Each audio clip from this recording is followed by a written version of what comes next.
My guest today, Steven Pinker, friend and colleague. How are you doing today, sir? Fine, thank you. Yes, wonderful to have you. Uh, going to read a little bit about you and your accomplishments. You're an experimental psychologist and Johnstone Family Professor in the Department of Psych at Harvard. You conduct research in visual cognition, psycholinguistics, and social relations. You grew up in Montreal. Good to talk to a fellow Canadian. That's nice. And you got your BA from McGill and PhD from Harvard. You've won numerous awards for your research, your teaching, and your books, which include The Language Instinct, How the Mind Works, The Blank Slate, Better Angels of Our Nature, The Sense of Style, and Enlightenment Now. And your 12th book, published in 2021, is called Rationality: What It Is, Why It Seems Scarce, and Why It Matters. Now, Steve, when we look around the world today, it seems that rationality does indeed seem scarce. Is this actually the case? And why does it matter when we see such a glaring disregard of it every day? Well, rationality is always scarce when it comes to areas beyond people's immediate experience. Clearly, we're a highly rational species in the sense that we emerged from a fairly small region of Africa, took over the world, have reshaped the planet, have discovered remarkable insights about the origin of the universe, of life and mind. We've made our own situation on Earth much better through technologies that have doubled our lifespan and made us far safer and freer. Uh, but clearly, when it comes to people living their lives, most people are able to keep a roof over their heads and gas in the car and get the kids fed and clothed and off to school on time. And we couldn't accomplish any of that if we didn't have a capacity for rationality.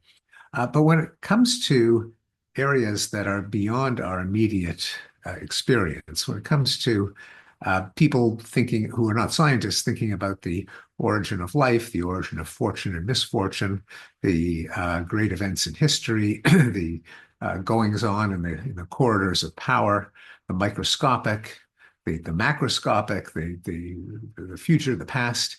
There are, for most of our history, we had nothing to go on. There was no way to find out in the before the invention of modern science and math and technology. And I think that intuitively, our mindset is that no one can know, and so what you believe can't be aligned with any kind of objective fact, and so therefore you might as well believe the most uplifting, edifying, tribe-affirming story. So that's, I think, human cognitive psychology. And so we should not be surprised when most people's beliefs about most aspects of the universe, other than their own lives, appear to be irrational by the lights of our best science and record-keeping agencies and data sets and so on. Whether it's changed in the last 30 years, 50 years, centuries is not that easy to tell. And certainly we should not um, decide the issue by flagrant examples of irrationality in the news, the conspiracy theories, the medical quackery, the paranormal woo-woo, because that's pretty much I think the default and there is plenty of evidence for conspiracy theories, paranormal beliefs through most of human history. Um, I like to think that there's a kind of inequality of rationality. That at the top end, we've never been more rational. The COVID vaccine was developed in a matter of hours. The sequence of the genome of the SARS-CoV-2 virus was determined almost immediately. We have smartphones. We've explored other planets. We applied rationality to a lot of human domains that formerly were governed just by intuition and hunches. Everything from Moneyball in sports, that is the use of statistics originating in baseball, but now there's, I guess you could call it money puck because hockey is increasingly driven by the statisticians. Evidence-based medicine, evidence-based policing, more and more of decision making at least has tools available for rationality that were not deployed in the past. We also, at the same time, at the other end of the continuum, we see an awful lot of patent irrationality, but it's not so clear that that has increased or whether it's simply become more salient, especially now with the advent of social media and you could call it participant journalism. Everyone's a reporter, everyone is an opinion columnist. Hmm. That's kind of leading into my next question. Do you think the media tends to focus more on fringe issues that get more likes, more hits, more people interested than what is particularly rational? Probably that is um, I mean, the media in general uh, are masters of narrative. They tell interesting stories and anecdotes and narratives and vox pop, person in the street interviews. They seldom present these events in a statistical and historical context.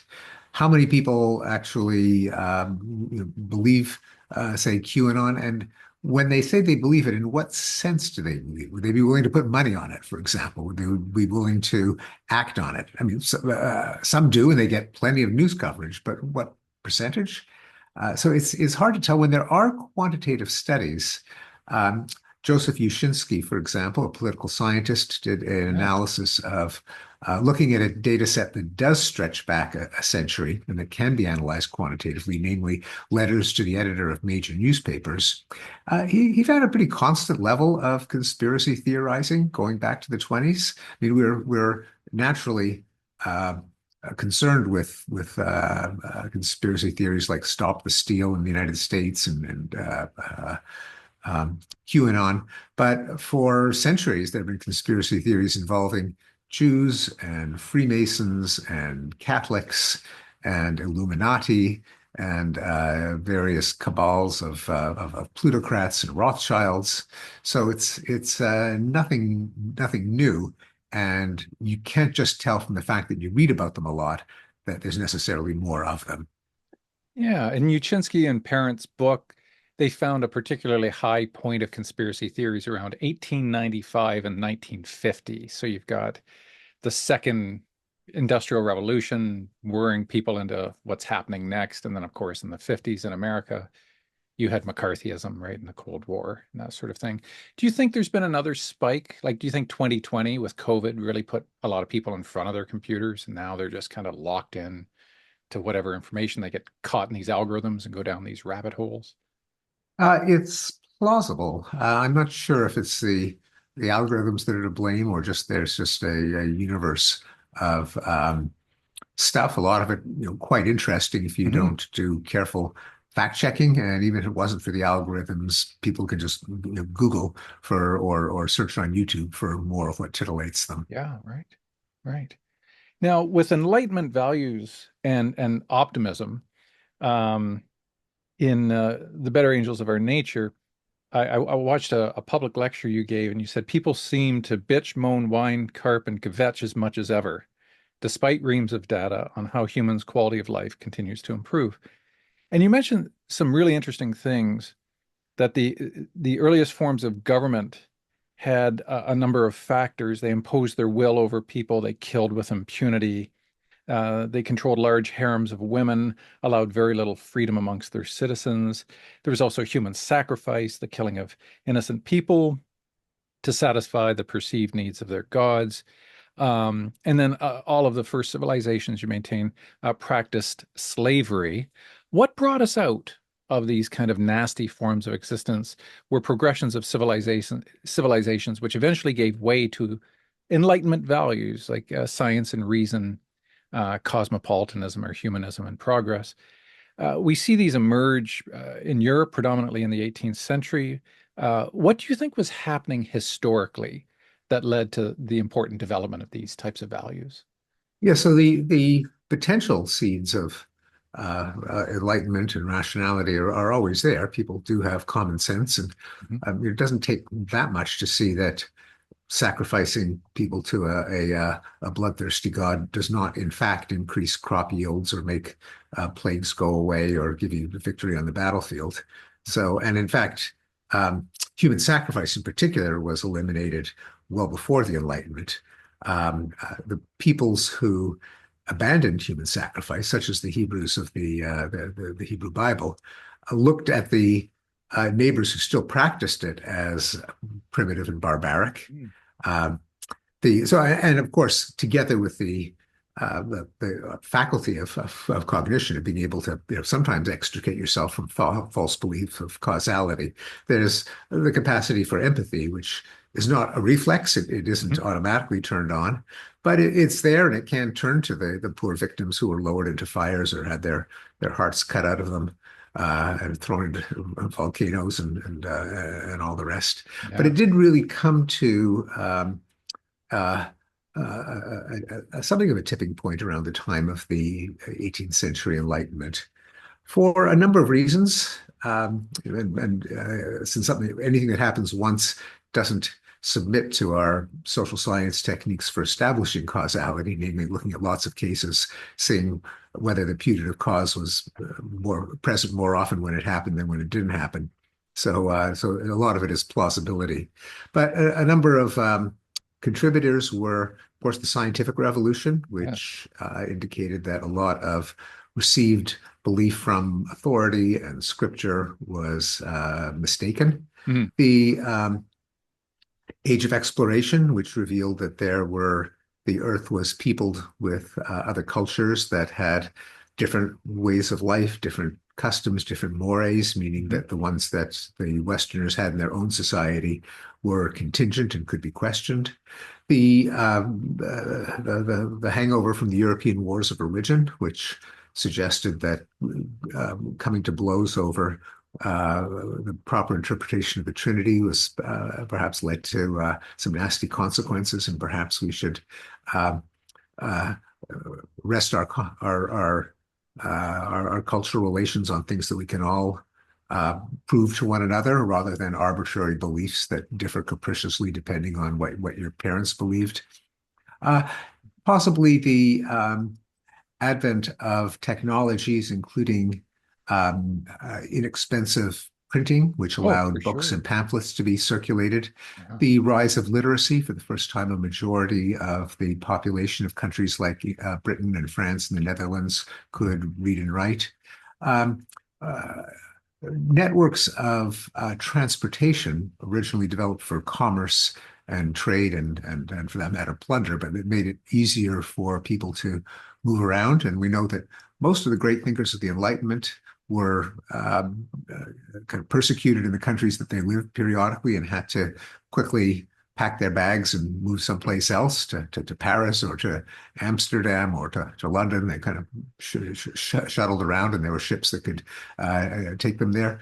So a number of things came together. And ideas once out there can have a certain momentum, and for reasons that we can't really understand very well, even in retrospect. Why did Christianity rise? Why did Marxism rise? Mhm. One could look at sociological and historical factors, but there may also be some kind of self-sustaining um, uh, driver of popularity of ideas, where it just seems to be the thing, seems like a good idea, seems plausible, especially when enough other people believe it. So there were some, the Enlightenment values still haven't taken over the entire planet, but they once it was started in the 18th century, it did have some staying power. Mhm. And do you maintain the belief that the arc of the moral universe is long, but it bends towards justice? Do you think that is happening? Yes, the famous saying from Theodore Parker, most Yeah, people associate it with Martin Luther that's King. right. I think there's something to it in that over the over the long run, if I was going to be pompous, I call it the what is it, longue durée. Hmm. Um, that there does seem to be certain things that are, if not exactly irreversible, but seem to have a certain amount of momentum. So human sacrifice, went out and it, didn't come back. It's not like cyclical, like some decades they throw virgins into volcanoes, others they stop and then they reacquire the taste. Legal chattel slavery. Hmm. It doesn't always stay abolished once it's abolished, but and there is human trafficking in the shadows, but but slave auctions and governments enforcing the ownership right over slaves is something that's pretty much gone away. Mhm. The legal equality of women. They're the only country in which men can vote but women can't is Vatican City. Now, it doesn't mean democracy is everywhere, but where men can vote, women can too, and that doesn't seem to be reversing, despite a certain amount of fear that women's rights are being eroded. That isn't going away, Mhm. and so there may be a decriminalization of homosexuality. We're kind of in the midst of a transition, but it would not surprise me if in 50 years homosexuality is not criminalized everywhere, Mhm. is decriminalized everywhere, that is to say.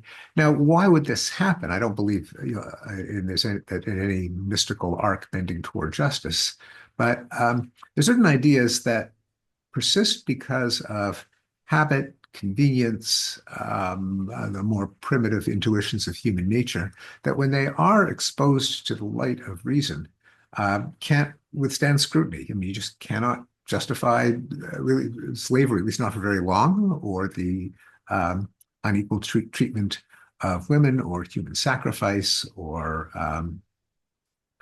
grisly forms of corporal and capital punishment. And it is at least plausible that as the world gets more connected, as more people become educated, as there's a greater demand to justify your practices, Mm. that certain ones will, over the long term, fall by the wayside. Right, right. Um, if we did a close-up of uh the arc of the moral universe, if we zoomed in on parts of it, would it appear that it zigzags a little bit when we close up? So like world wars might have been a kind of a retreat away from towards justice, but overall, when you step back from it, the whole thing seems to be bending in that direction. Well, there's some things like wars or street crime, or where there is fluctuation. I mean, those aren't, for one thing, those aren't things that one society has to justify and leave it at that. Hmm. If you're Ukraine, and even if you believe strongly in the futility and stupidity and immorality of war, once you get invaded, you don't have much choice. That's right. Um, so wars kind of can depend on the least enlightened player, uh, and certainly the arc of war has been one of some sickening lurches. The spikes of killing during the two world wars are an example, Hmm. and even since then, which is really when you can date a systematic historical trend away from war. The curve is kind of Hmm. a stomach-churning roller coaster with some reversals, and we're living in one now because of Ukraine and Sudan and Gaza. Although it is not as if it's a sine wave, as if it's cyclical, at least not since 1945. The trend has been downward. There have been reversals, but each reversal is a little less severe than the preceding one. Right. So there may be a trend there, and but it's certainly not monotonic. And even with something like slavery, Hmm. they in France abolished slavery with the French Revolution, and then Napoleon reintroduced it. So they had the dubious distinction of abolishing slavery twice. Right. Uh, but still, there does seem to be a at least some momentum for the things that Mm. have to be justified and that can be eliminated at the stroke of a pen. Another example may be capital punishment, where the Mhm. trend, both worldwide and within the major democratic outlier to that trend, the United States, across states and across sheer number of executions, the trend is definitely away from capital punishment. Right. Right. I'm a philosopher, you're a psychologist. In terms of, say, the field of ethics, do you subscribe to any particular school of thought? Do you consider yourself a utilitarian, a deontologist? How would you, how would you I would label say yourself? I'm definitely much more of a consequentialist, Hmm. with the asterisk that I think that a lot of deontological principles actually are ultimately compelling because they lead to better consequences in the long run. And Ah, in the long run, I mean including people who, in a utilitarian or consequentialist system, would try to game the system. right. Um, that deontological principles are principles that de facto make people better off when they're Mhm. followed at scale. Very good. Very good. Okay, let's shift gears a little bit. You just had an election. Um, you're Canadian. You're living in the U.S. for many years now. Any thoughts on the election? What do you Yeah, yeah. think? Many of my friends and uh, American relatives say, "Oh, great, you still have your Canadian citizenship. We can all you can bring us back to Canada with you." And Right. I tell them, "No, you go to Canada, and the only thing they can talk about is Donald Trump." So there's no respite north of the There border. isn't. No. Um, yes, it was a there. I think the postmortems are clear that there were a number of causes for what patently seems like a crazy result, namely a person who is manifestly unfit according to commitment to democratic principles and basic commitment to um, truth and human decency, just, gentlemanly, polite, um, ordinary civilized values could get elected a second time. Mhm. Uh, the you know, and the uh, a good part of it, as has been pointed out, is that people were, uh, because of the Democratic Party was not successful enough in distancing itself from some of the extreme woke positions that were forced on it by its advocates, especially between 2016 and 2020, of which um, the the the red flag was the salient example was well uh, transgender women competing against biological women in sports. I mean, that Mhm. just defies common sense. Or the unfortunate video clip of Kamala Harris in what otherwise might seem like a parody out of The Onion saying that federal funds, taxpayer money should pay for sex change operations for illegal immigrants. And Mhm. that's almost a bad joke. But she did say it. It was not fake news. It was played endlessly. And it performed the miracle of making uh, Donald Trump seem like the sane guy with common sense, and the Democrats to seem, the crazy party.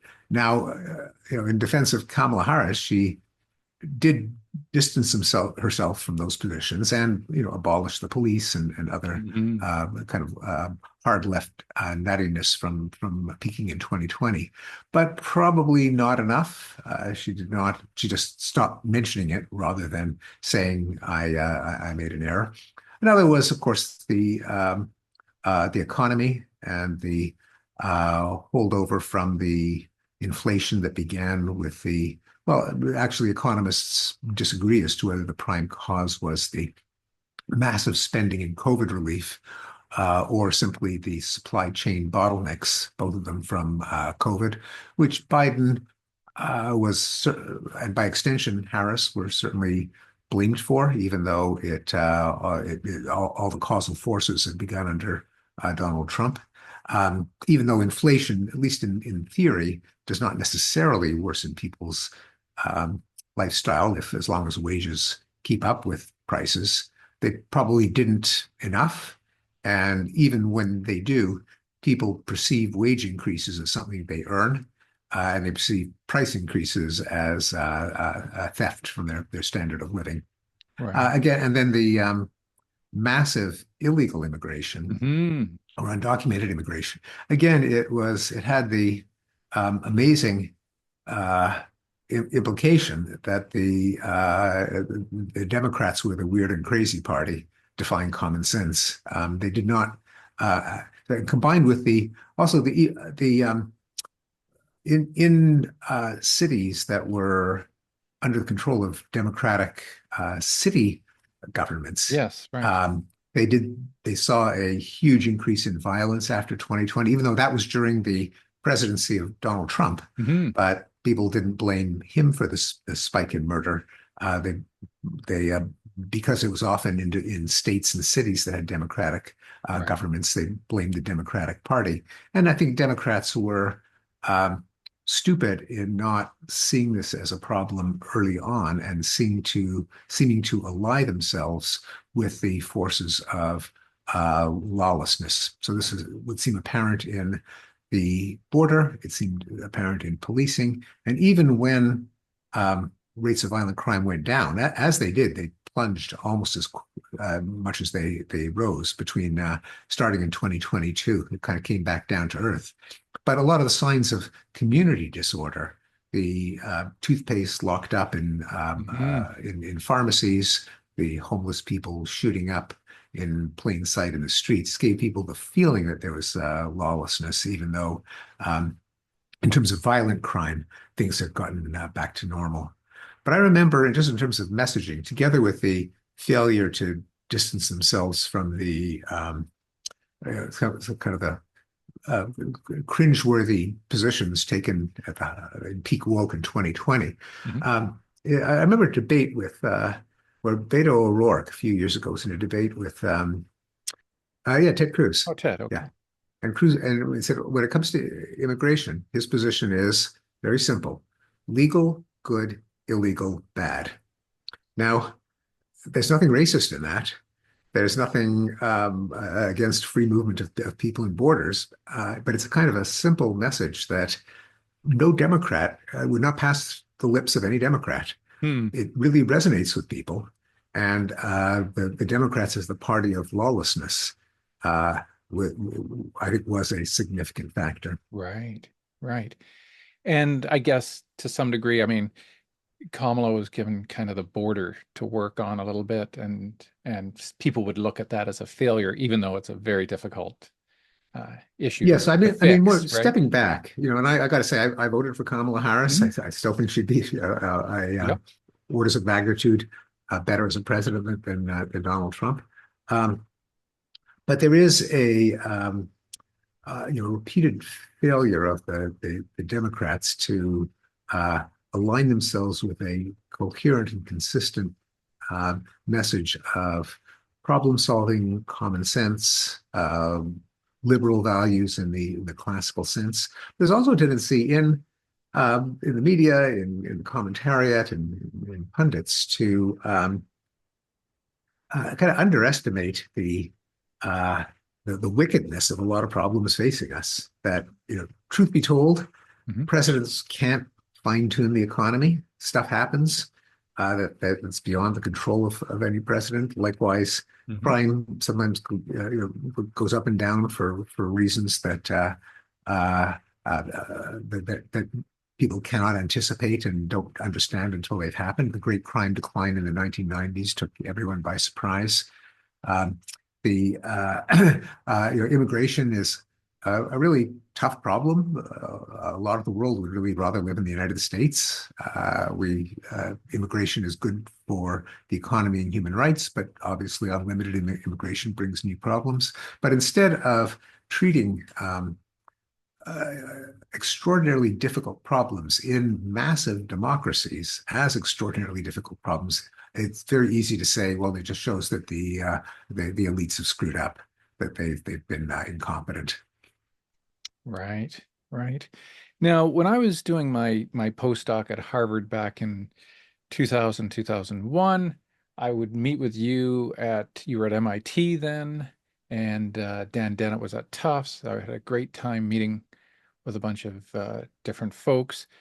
The first day I arrived at Harvard, there was a student protest. I think it was early 2000, and they were protesting the wages, I guess, that some of the staff were being paid. They thought it should be raised. And I remember talking to one of the students, and I said, "What do you think should be done?" Well, Harvard has a huge endowment. They should pay their staff more. I said, "Okay." So I kind of did a little Jan Narveson on them. I said, "Well, does Harvard owe that to them, or do they have a gun to their head? Like, I would love everybody to be paid more, but is it a moral duty? Is it a legal duty?" And the students didn't really have a response. They just felt that what they were protesting was kind of on the side of good. What is your response like decades later when we see the Gaza protesting on Harvard? What were you thinking when you were seeing that? Well, this is something that I've had to think through carefully because I'm on record as a defender of free speech and academic freedom. I Hmm. co-founded and co-lead Harvard's Council on Academic Freedom. And then the right to protest is uh, indispensable to freedom of speech. Sure. On the other hand, I don't think that the encampment was justified, and this is even putting aside what I consider some of the rather monstrous and simplistic goals of the movement. They were brandishing signs in which Israel had literally been wiped off the map. There were no Israeli cities, only the Arab majority cities. Mhm. Whether that meant that they were in favor of genocide or mass expulsion or Jews being treated like minorities in every other Arab majority country, Muslim majority country. Right. They didn't think that far. It was just there's good and there's evil. Um, so and I've written about that, but putting aside the merits of what they were protesting. Oh, and I'll add another one: the whether Harvard should divest from Yeah. companies that do business in Israel. I think one can legitimately say that a university should not be treating its endowment as a way of prosecuting the moral crusades of some minority of its members. That's not how it got what it was entrusted with the money for. Mhm. It's necessarily prejudicial if a university takes an official stance on political and moral controversy, since the university ought to be the forum in which these things are discussed, not a participant that comes down on one side or another. But even putting all of those aside, things that are subject to debate, even the staunchest free speech proponent in the United States, of course, is, I think, beneficially an outlier among Western democracies in the protections that it gives to free speech under the First Amendment. But even with those very robust protections, everyone recognizes that there are legitimate restrictions on time, place, and manner. Um, the First Amendment doesn't give you the right to cruise through a residential neighborhood at 3 a.m. blaring propaganda out of a sound truck. It doesn't give you the right to set up your soapbox in the middle of a busy freeway. It doesn't give you the right to barge into someone's apartment and spray paint slogans on their living room wall. Uh, and likewise, in at Harvard, there is a commons. It's the Harvard Yard, the statue of John Harvard, Yeah. the University Hall that houses the administrators. And expressing an opinion doesn't allow you to take over university resources that belong to everyone as your private billboard.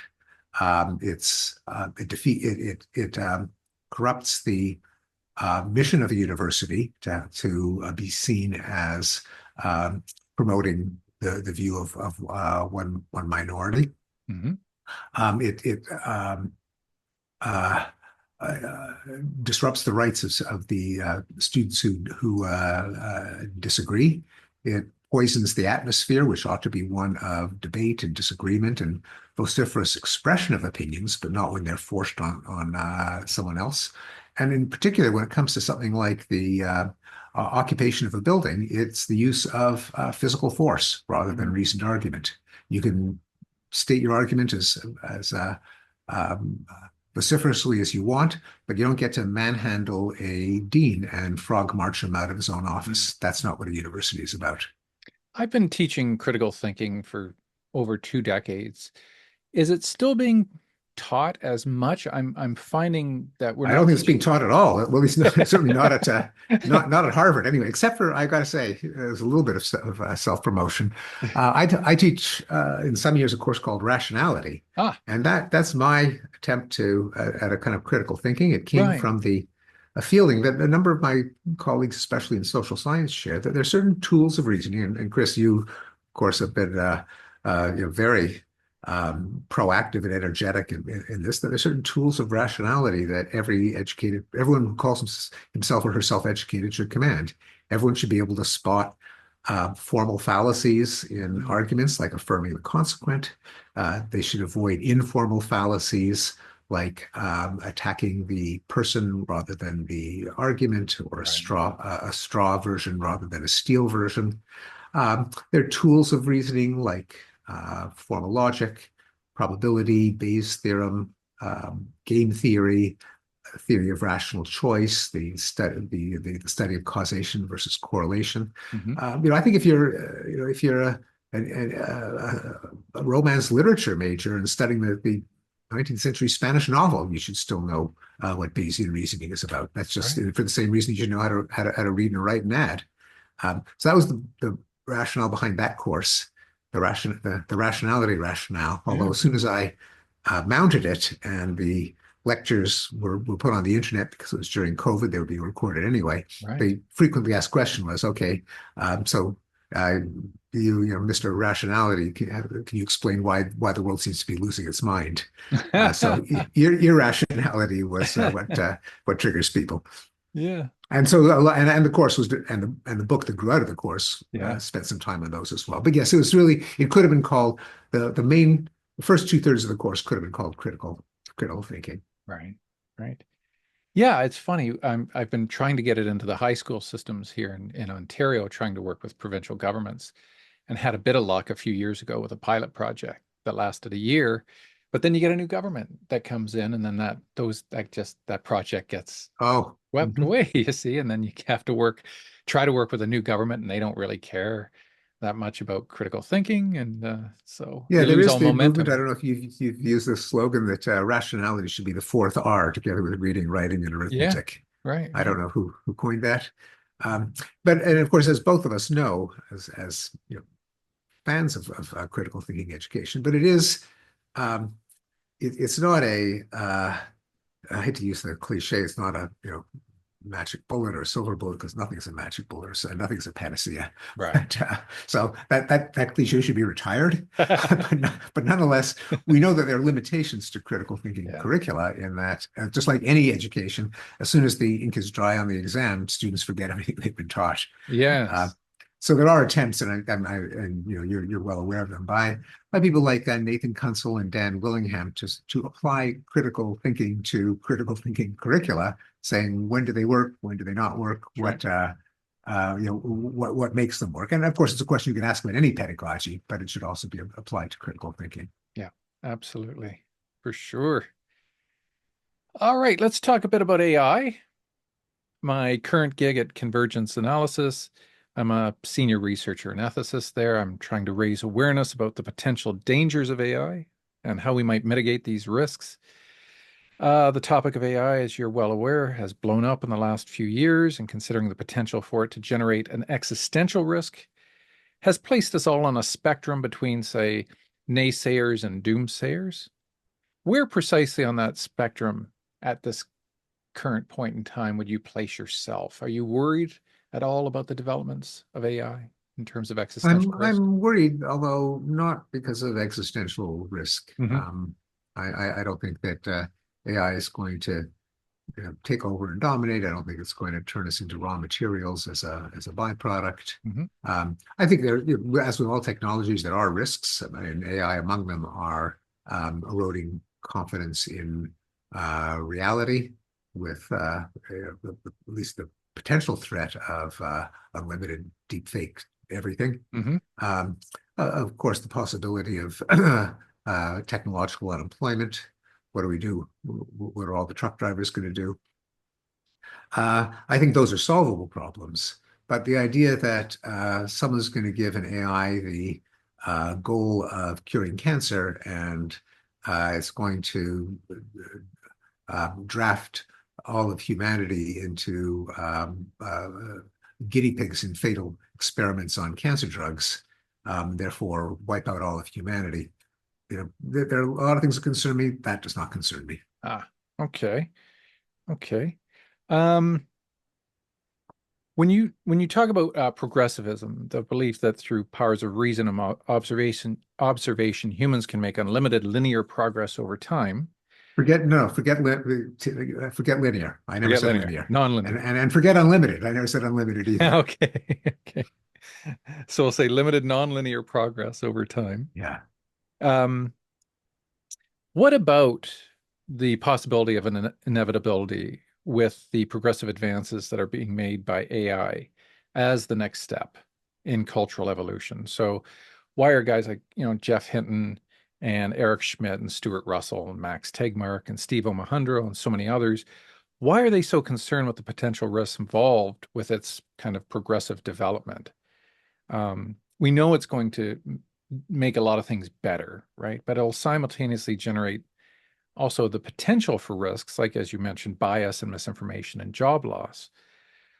But in our continuous advance of progress and making these things better and better and better, and having them do something known as recursive self-improvement, that is, we let the AI take over. So, Steve, we've gone from natural selection, where nature decided, selected what species get to survive and reproduce based on specific adaptable characteristics, to artificial selection, where we humans with consciousness direct the types of favorable qualities we like in species of plants and animals, to now what I call techno selection, where we're going to hand over the selective process of what is considered to be better to the Well, no, we're not. machine. I mean, we're not necessarily going to do that. I mean, why would We've we do already that? done it. NVIDIA did it with No, their no, no, latest chips. no, no, no.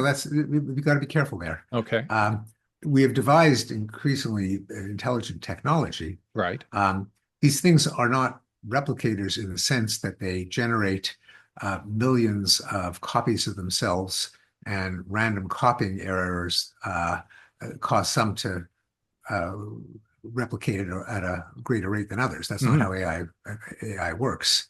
And to let loose a set of replicators is one of many examples of things that are just so unbelievably stupid that, yeah, it would really suck if we did that, but Mm-hmm. there's just no reason to do it. It's like putting a burglar alarm that consists of a machine gun at your door that's a trip if someone steps on the mat. Yeah, that would be a really stupid thing to do, but no one's going to do it. Right. Um, just empowering Mm-hmm. AI systems, especially, and having them just blindly replicate. That's not maybe something terrible would happen if we did that. So, Mm-hmm. let's not do that. Mm-hmm. But not blindly replicate. What about improving? What about, recursive kind of self-improvement if Well, we just wait. let them Okay, better again, you got to be themselves? careful. Yeah. One thing is improving the idea of recursive self-improving. Mm-hmm. I think there's some mysticism there. It's, Ah, they're gadgets, and intelligence is a gadget. It's a set of algorithms that can solve some problems. Um, the idea of recursive self-improvement, I think, is pretty much meaningless.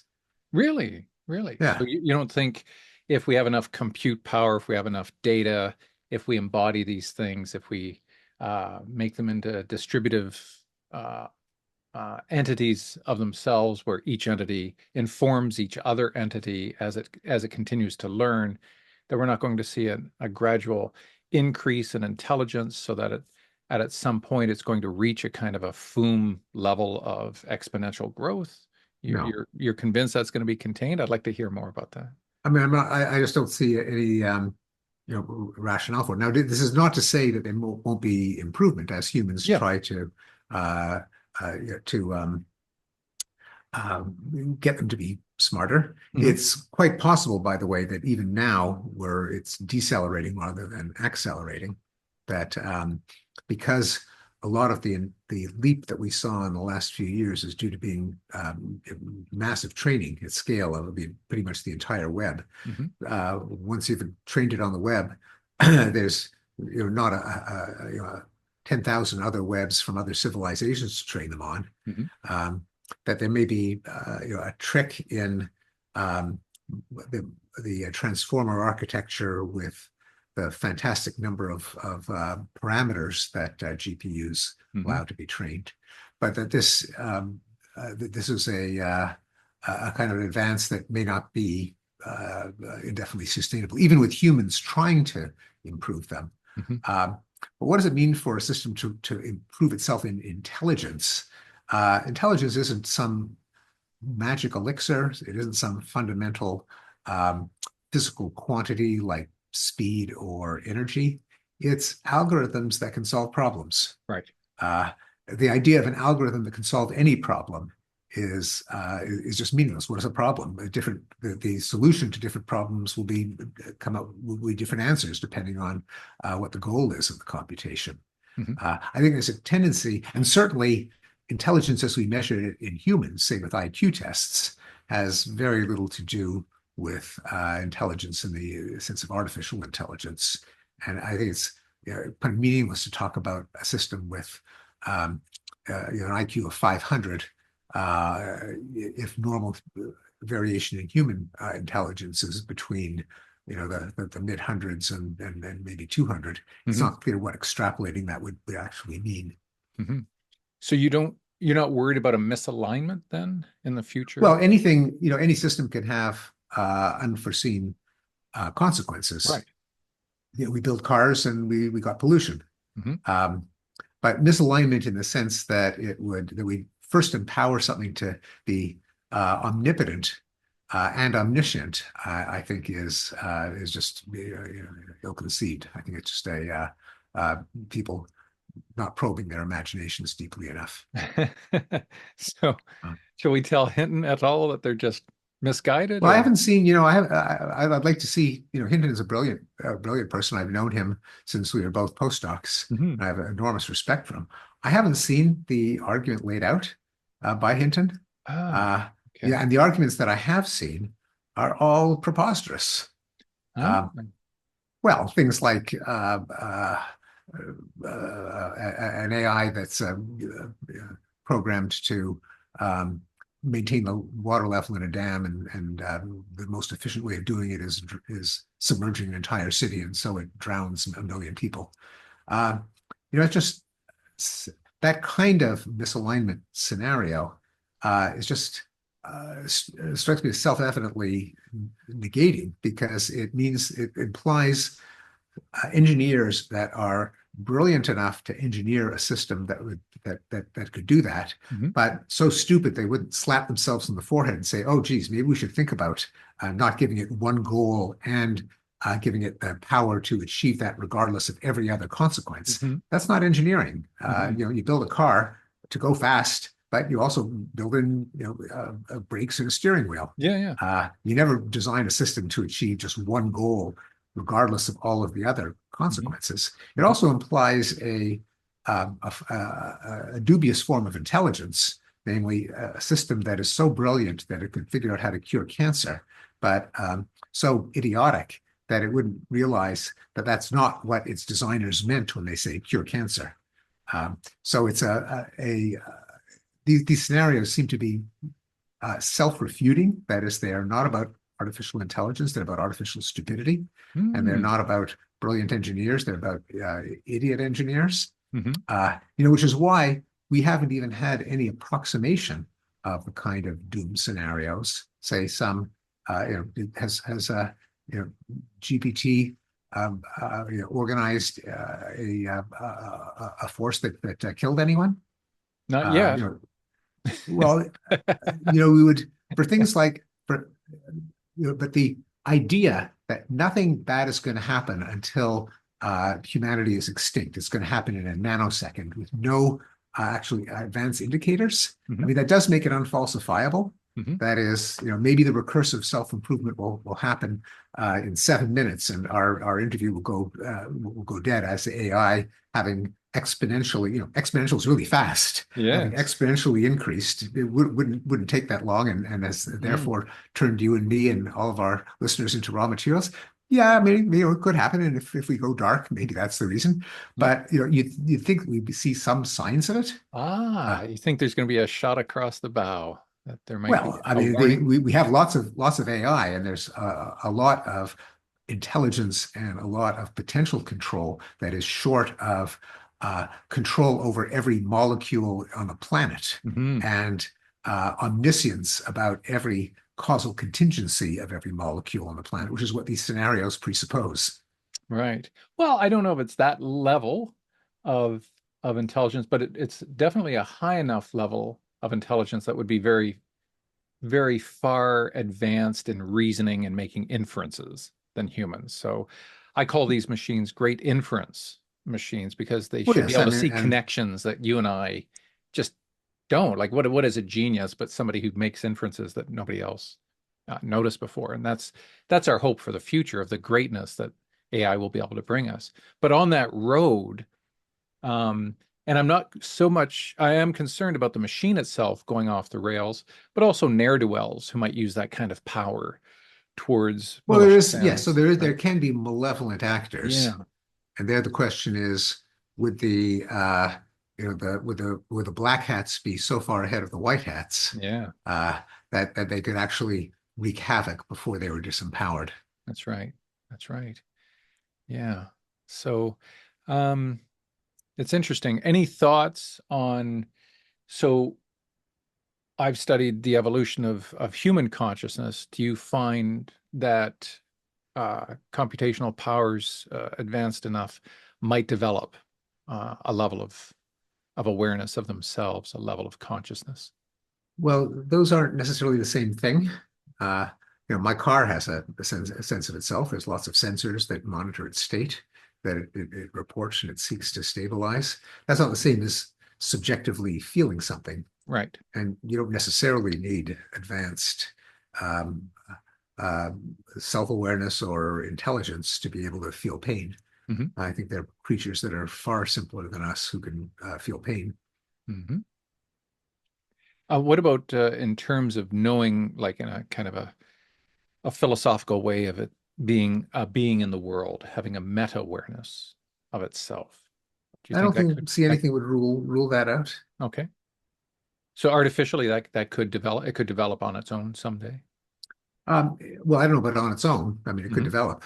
It could be engineered to do that, Hmm. uh, or it could fall under something. If it's given curiosity and information processing capacities that could potentially fall within its um, ken. Hmm. In the same sense that if any system knows about some other system, then nothing rules out it treating itself as yet another object to learn something about. Hmm. I think that's different. At least it's certainly one sense of the word consciousness. It's not the one that most people have in mind. Although, or if it is, there's more than one sense Hmm. because one can imagine a mouse that never has very little sense of self, but when you step on its tail, it feels pain. Yeah. Right. Right. Yeah.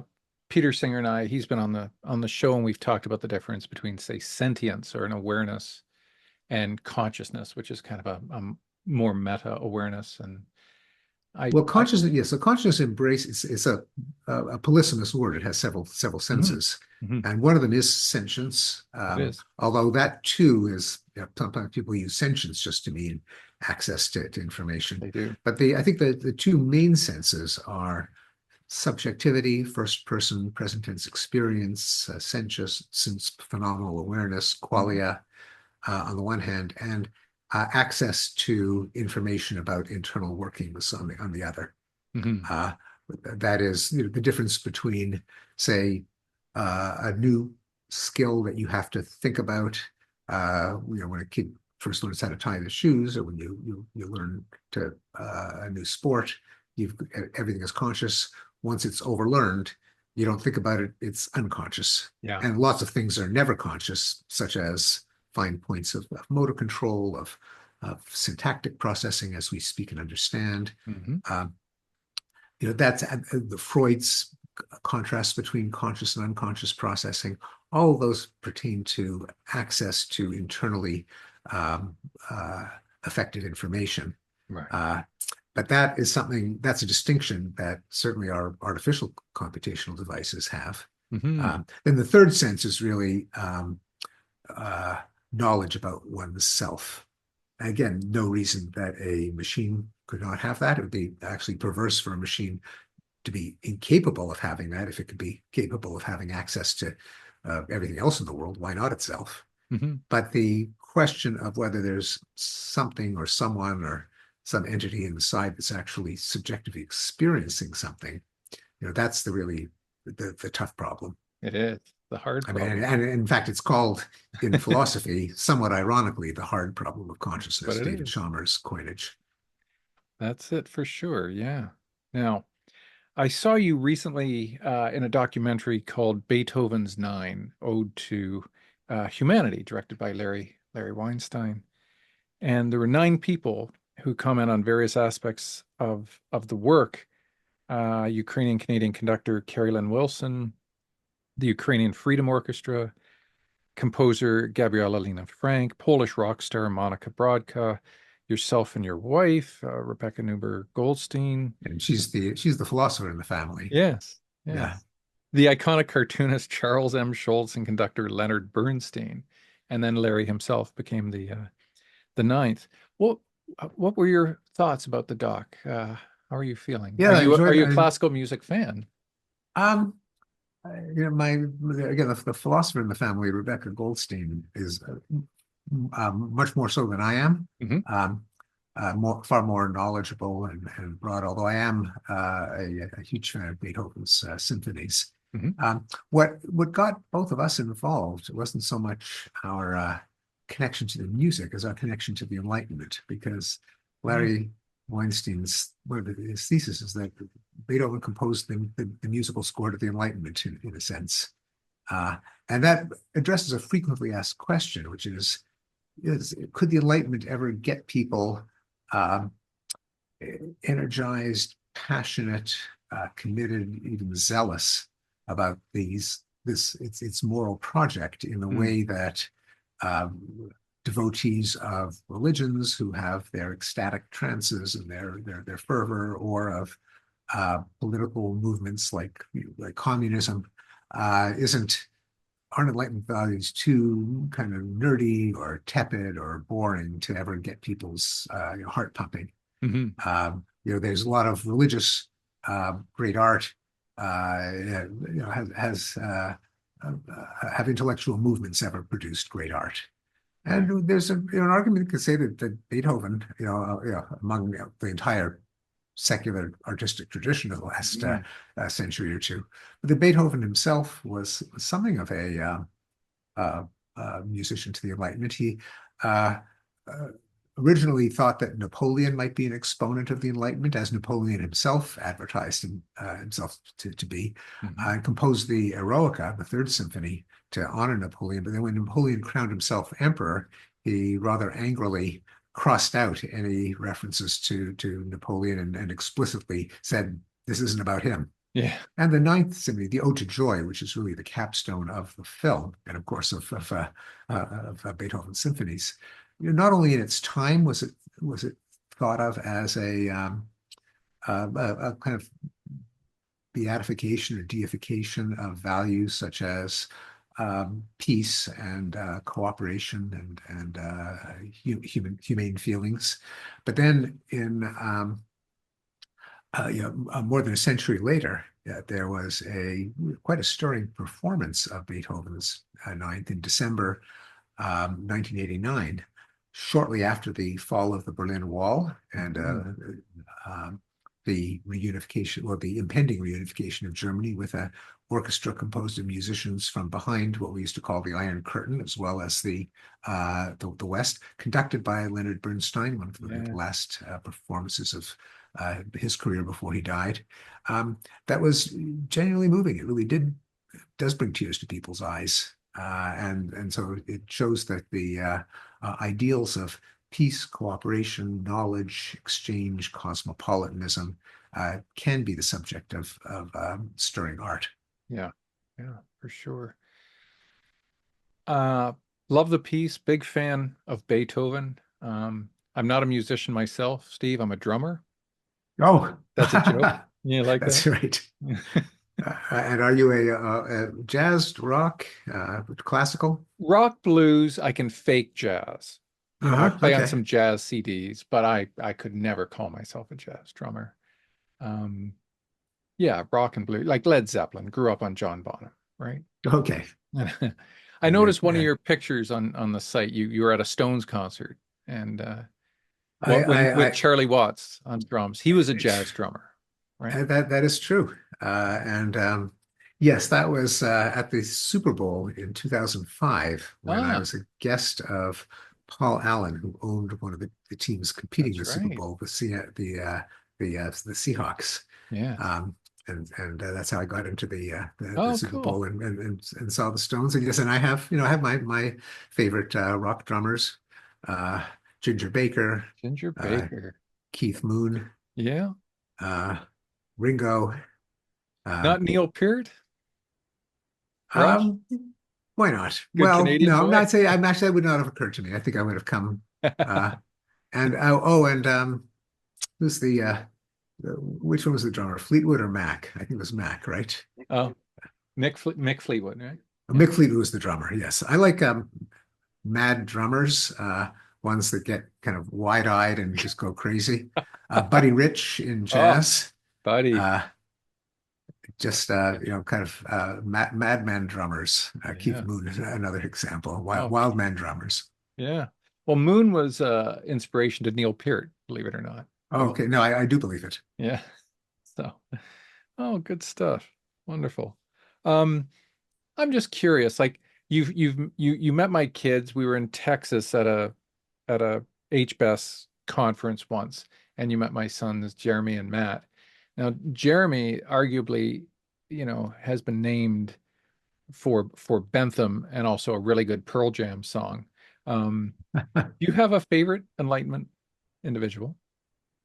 Oh, well, let's see. The as out of certainly out of family loyalty, Spinoza would have to be right up Hmm. there because Rebecca wrote a book called Betraying Spinoza, and Yeah. she I've kind of identifies him as, even though it was prior to the period conventionally called the Enlightenment, as the guy who kind of got it started, the application of reason to secular reason to everything. Yeah. Very partial to David Hume, to Adam Smith, Hmm. um, the American founders and framers for Hmm. having the idea that a country could be founded on Enlightenment principles. I mean, they Sure. didn't, see it through to the logical conclusion. Hmm. Um, but certainly the idea of designing a government from first principles based on the universal uh, pursuit of life, liberty, and the pursuit of happiness, and government being not a kind of embodiment of an ethnic group or a race, but rather a kind of a gadget, a social contract whereby people agree to be governed for everyone's benefit, but the Mm. government itself under constraint. That's That's a it's a really Hobbesian important notion. idea. Yeah. Yeah, from the Hobbesian background. Hobbes himself, again, not really considered an Enlightenment thinker, but he raised the questions and had some of the ideas Oh, for that got it sure. all started, for sure. Um, Sure. Yeah. Oh, very good. Very good. All right, let's just finish up with a bit of fun. Um, were you ever on the television program Reach for the Top when you were a high oh, school yes, student? it was my Were moment you- of triumph in high school. what The high school did you go to? Wager High School in Côte Saint-Luc, Quebec, a Mm. suburb of Montreal, and uh, we actually won the Montreal Championship and went to Nice. the nationals in Halifax, whereupon we were beaten by four nerds from Penticton. Not that I'm bitter about it, or no hard feelings. And were They you won. a nerd yourself, or would I don't. you? I'm not. I mean, I certainly had my nerdy aspects. I wasn't the whiz on the team. And I'm still in touch with some of my Oh, teammates, cool. George Berger and Michael Lowenson. Michael, I've got to say, was the one who kind of dominated the question answering. I mean, I did do some nerdy things, like I would just amuse myself as a child just by picking up a volume out of the encyclopedia and reading it, turning to Hmm. articles at random. Okay. Um, I would, amuse myself with gadgets and stuff. But I don't think, well, this is for other people to judge, but I don't consider myself as particularly awkward or narrow or Right. socially unskilled. At least I like to think about that I'm not, that I wasn't. And, Okay. and I like to think I'm still not. And again, that's not for me to judge. Right. And I've checked out a fair bit of your photography. I do a bit myself. You've got a pretty Oh, good eye on you, sir. that's very kind of you. Thank you. Yeah, very nice, very nice. How long you been doing that? Um, on and off since I was a child, but seriously since sabbatical I had in Santa Barbara in 1995, a very Hmm. photogenic part of the world. Hmm. And shortly after, I turned to, if you can imagine something even more kind of nerdy or gadget oriented than photography, stereo photography. That is Yes, illusion of depth, tying into some of my interests in spatial cognition. that's right. Yeah, Uh, that's right. Very good. And you've got a lot of different picks of a lot of different things. You've got people, landscape, still life. Do you have a favorite subject to photograph, or do you just like the moment that you see something and it At the strikes you? moment, yeah, yeah, Yeah. wildlife and landscape and Right. macro, that is ultra close up. Hmm. And I particularly enjoy macro stereo photography, where you take two pictures at slightly different vantage Yeah. points of a flower or an insect, and when you view it with some apparatus that delivers each image to each eye, Right. it springs out in depth. Right. Right. That's cool. That's cool. And winding down here, you said I read somewhere you're a fan of Norman Borlaug. I taught a course in biotechnology at University of Toronto and mentioned him. I'm a Oh, huge yes. fan as well, so I was very pleased. What drew you? Yes, he's credited with saving, I believe it was 1 billion lives. Yeah, He won the Nobel Peace Prize. Actually, yeah. first learned about him when practicing for Reach for the Top, and filling my head with facts, Wow. including, and there's certain categories that were reliable. Were you on Reach for the Top, by the way? Did it exist when you were in high school? There, I wasn't in that clique. I was kind of a tough guy, musician, athlete, Oh, way cooler. but I had a brain on me, so I would play in the Clearly. chess club and go in, Oh, because I was from the other side of the tracks. I was the son of a hat factory worker and that kind of thing. So, but I would have I went to loved a high to. school where the Reach for the Top team kind of became like the football team. Like it Right, was, right. yeah.